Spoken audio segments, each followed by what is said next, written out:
What's up, soldiers? Thank you for joining me on this video today where we're talking about conditioning for strongman. This is extremely important if you want to be a good strongman athlete because being strong is just not enough. It's very, very rare that the strongest lifter out on the arena floor wins the entire competition or even podiums, okay? So what does that mean? That means we need to really focus on being a well-rounded athlete without taking too much away from our strength capabilities to maximize our success in strongman. So before we get started into how to do that and how to train and condition appropriately, please do me a favor, hit the like button below and click subscribe to the channel to get more content on strongman, strength training, and all things getting swole in the mind, body, and soul. So as I said in the intro, strength is not enough. It is strongman in name, but it is strongman the sport. Strongman the sport requires stamina and endurance over minutes in certain events, over hours of a multiple event show, and then over days of multiple day shows. Now, this does not just mean, maximizing your competition. This also means getting the most out of your training workouts, weeks, cycles, months, and years. So if we can improve our conditioning, we can go harder for longer and recover faster so we can come right back to our next session and do it all over again without just totally frying our body. So if you want to really maximize your potential as a strength athlete, you have to have some level of conditioning work built in. Now the problem is that most people will just kind of haphazardly throw in things like, a random CrossFit wad, or they'll just grab a sandbag and just do a bunch of shoulders over and over and over again, just like thinking that, that's just the way to go about building up your conditioning. But it's not really a measured or calculated approach. We have different energy systems in the body that we can train that apply directly to our sport that work synergistically to increase all of our physical attributes. So not only will we get stronger over different lengths of time and different events, but we'll get more conditioned and we'll recover faster, sleep better, digest better. So you just got to do this if you want to be your best. Now, the one thing that I want to point out and give you an example of strength is not enough is that this year's OSG in the 90 kilo class, John Hack competed, and John Hack is what many consider the greatest powerlifter ever. And if not, overall, he's definitively the best 198-pound powerlifter that's ever walked the planet. It's not even close. So even though John Hack came in having this pretty much untouchable level of performance in the sport of powerlifting, where strength is just so far above everybody in history, he still only finished in 6th place for strongman. Okay, so this is just kind of a proof here that strongest lifter is not always the best. Now, keep in mind, we've talked about how strength is not enough. Now we're talking about conditioning. You should also always remember that, things like mobility and technique are all a part of this. This is just one important puzzle piece to being your best, which is conditioning. So what do we do to train this efficiently? What we have to do is understand that you have 3 main energy systems that your body utilizes at all times. This is not a always this or always that, or there's not even moments where it's 100% this without the other 2.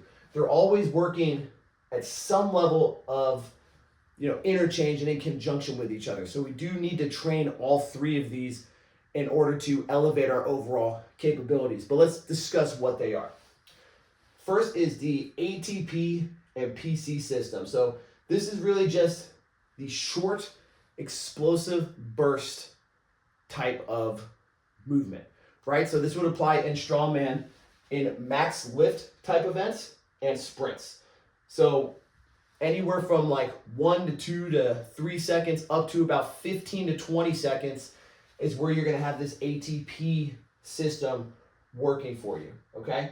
So maximum lifts, like short sprints, like I said, this year at OSG, I did my yoke in about 12 seconds. So that would have been predominantly this ATP system, just trying to go 100% for that very, very, very short, intensive burst.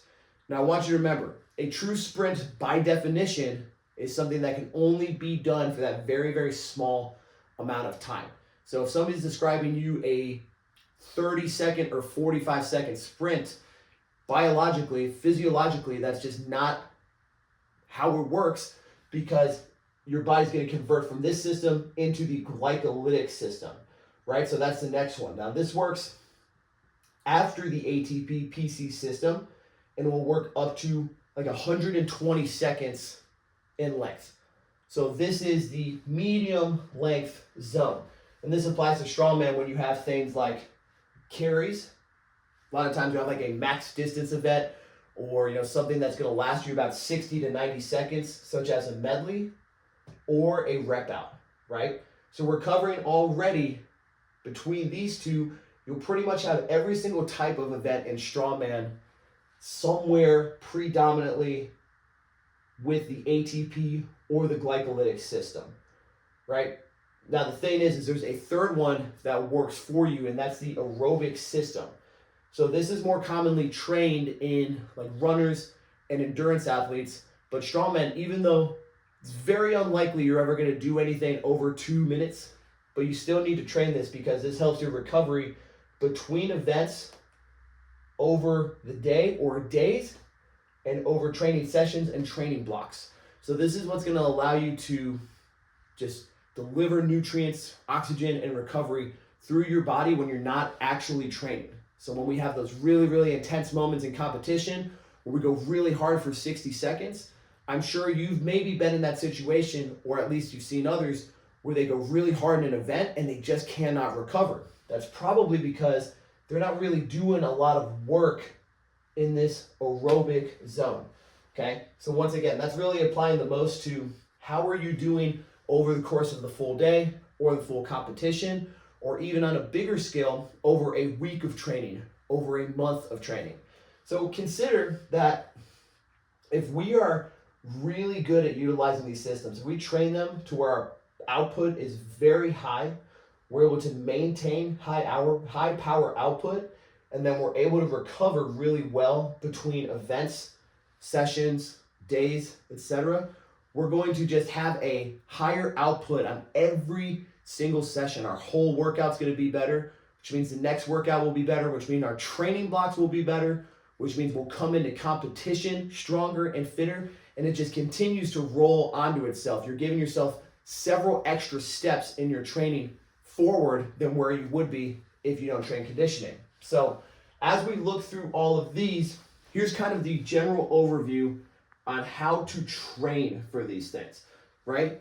So we kind of want to take each one by one, because when you're doing the sport, you're getting this blend of these things, but they can be addressed individually.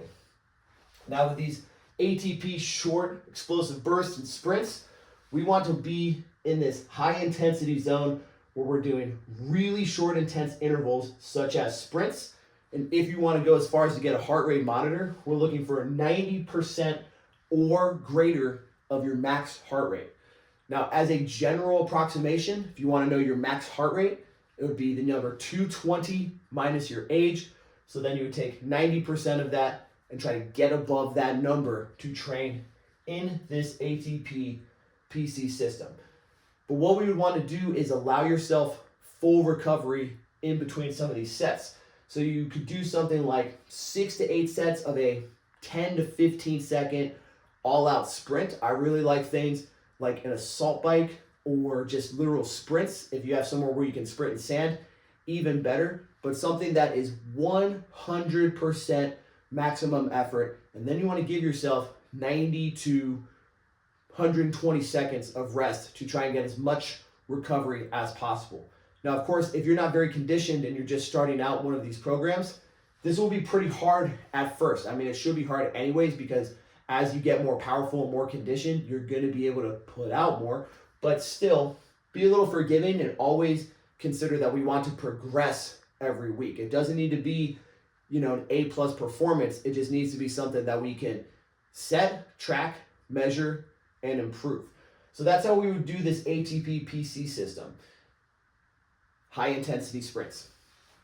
This glycolytic system, we're looking for we want to use a heart rate monitor, more in this like 80 to 90% range. So as I talked about earlier, sprints by definition and by biological mechanism are things you can really only maintain for about 10 to 15 seconds. After that, your performance is going to drop off a little bit, but that's just how it works.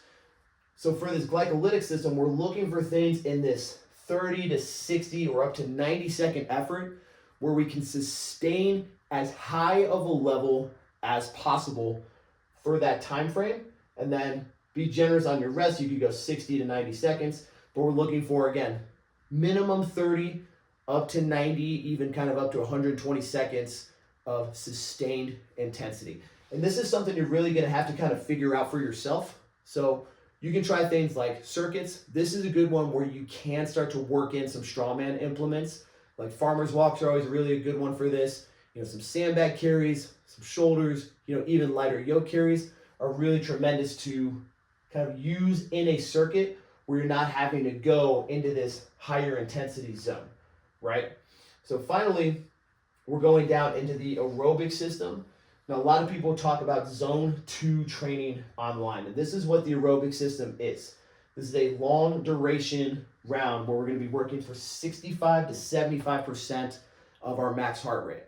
Now, we want something that is lower intensity on purpose, okay? So really would recommend, whether it's like a walk, hike, if you want to do some rucking with this, phenomenal, awesome, or just a stationary piece of cardio equipment. This works really well for this. Just kind of throw on some headphones or do something like read a book, whatever you got, lock in and just get after it. This is a little bit more boring to some, but the benefits cannot be understated, right? Because this is, again, what's allowing us to just recover faster between individual events in competition, days of training, days of workouts, or entire training blocks. So we'd want to make the mix of these three somehow. Now, what I would recommend is to do this high intensity day. Since we're only going to be doing about 6 to 8 rounds of these, this could work really, really well immediately after a heavy lifting session, or as a 2 a day, like a later session to complement whatever workout you're doing that day. You could do this on a secondary day. Since these are a little longer efforts, we're looking again, maybe about like 10 to 12, at most 15 minutes here. This one for glycolytic, we're looking for about 20 to 30 minutes. Since these are a little longer, I recommend doing this on an off day to help your recovery, or just as like a second session later in your day, but not before a workout, just because you want to make sure that strength is still your A1 priority. Now, finally, I really think that this aerobic zone 2 training day, if you're only doing one, awesome. If you can do 2, they should be on your off days, because they do enhance full body blood flow and will help you recover from previous sessions workouts, as well as building that ability to recover quicker. So again, high intensity day after one of your lifts. Recommend trying to squeeze this glycolytic type conditioning session as a second session or on a separate day from lifting. And then aerobic, this is pretty much like the best active recovery tool that you can do on top of sleeping and eating well. So that's kind of how we would break it down. Now, if you want a full program that's written out for you with a lot of options to kind of mix it up depending on your equipment availability, we have a full conditioning for strongman program that's inside of my strongman community, the Strongman Club. So there's a link in the description below to check that out. We're currently doing a 7-day free trial, no risk. So give it a shot. You can get that. It will download straight to the Train Heroic app. So you can do it, start getting conditioned so you can recover faster, train harder, get stronger, and become more successful. If you have any comments or questions, please drop them in the comment box below. But thank you so much for tuning in, and have a championship day.